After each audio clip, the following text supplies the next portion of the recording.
Dinas Tenaga Kerja dan Sertifikasi Kompetensi menggelar sosialisasi pengembangan produktivitas tenaga kerja bagi perusahaan tahun 2020.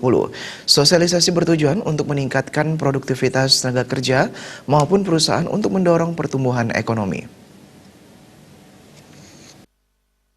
Sosialisasi pengembangan produktivitas tenaga kerja bagi perusahaan dibuka secara resmi oleh Kepala Dinas Tenaga Kerja dan Sertifikasi Kompetensi Kota Denpasar, Gusti Agung Rai Anom Suradi, dan diikuti 40 peserta yang merupakan perwakilan dari 20 perusahaan di Kota Denpasar. Sosialisasi dilatar belakangi visi Pemkot Denpasar untuk menciptakan tenaga kerja yang kompeten dan memiliki produktivitas tinggi sehingga bisa meningkatkan kinerja perusahaan yang pada akhirnya juga berimbas pada kesejahteraan tenaga kerja. Kepala Dinas Tenaga Kerja dan Sertifikasi Kompetensi Kota Denpasar, Gusti Agung Rai Anom Suradi mengatakan, produktivitas adalah sebuah sikap mental yang berpandangan positif terhadap kehidupan. Produktivitas adalah kemampuan untuk bekerja secara efektif dan efisien dan berkualitas, memberikan nilai tambah untuk mencapai hasil yang sebesar-besarnya dengan menggunakan sumber daya yang kecil-kecilnya. Produktivitas secara umum dapat mendorong pertumbuhan ekonomi yang berdampak pada meningkatnya kesejahteraan masyarakat, memperluas lapangan kerja, memperkuat daya saing dan meningkatkan pendapatan dari perusahaan itu sendiri. Dengan meningkatnya kinerja dan pendapatan perusahaan yang dihasilkan oleh pegawai yang produktif, diharapkan kedua belah pihak baik pekerja maupun perusahaan sama-sama sejahtera.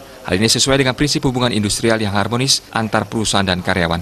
Untuk menghasilkan calon tenaga kerja yang produktif, Dinas Tenaga Kerja Kota Denpasar telah melakukan banyak kegiatan atau salah satunya mendorong sertifikasi profesi untuk menghasilkan SDM yang kompeten dan siap kerja.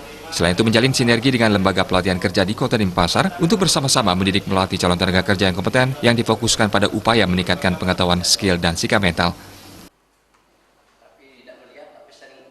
Tambahan pengetahuan boleh dibilang itu ada yang merupakan support dan memberikan pemahaman dan sekaligus juga transfer knowledge, transfer kepada para pekerja sehingga mereka kita harap tujuan akhirnya bagaimana bisa meningkatkan produktivitas kerjanya, bagaimana bisa mereka bekerja lebih efektif, efisien, tentu dengan hasil yang lebih kita harapkan tanpa mengurangi sikap perilaku mereka. Itu sangat berpengaruh, makanya attitude saya sangat tekankan sekali diberikan oleh narasumber sehingga mereka bisa memahami kondisi perusahaan tidak hanya dalam bentuk protes. Tentu perusahaan memikirkan kesejahteraan, tentu kita harapkan karyawan juga bisa memahami kondisi perusahaan.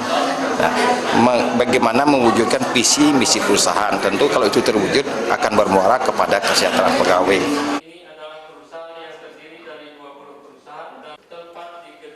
Kepala Dinas Tenaga Kerja dan Sertifikasi Kompetensi Kota Denpasar, Gusti Agung Rai Anom Suradi menghimbau perusahaan-perusahaan agar memberikan ruang karyawannya untuk tumbuh berkembang dengan memberikan pelatihan dan pendidikan agar bisa meningkatkan karir mereka, yang pada ujungnya mereka akan menjadi karyawan yang lebih kompeten sehingga lebih produktif dalam bekerja. Sosialisasi pengembangan produktivitas tenaga kerja akan berlangsung selama 2 hari dan menghadirkan narasumber dari Dinas Tenaga Kerja Sumber Daya Mineral Provinsi Bali. Materi sosialisasi yakni produktivitas, pengaturan rumah tangga perusahaan, sistem penjamin mutu, lembaga pelatihan kerja, dan alat ukur tingkat produktivitas SDM.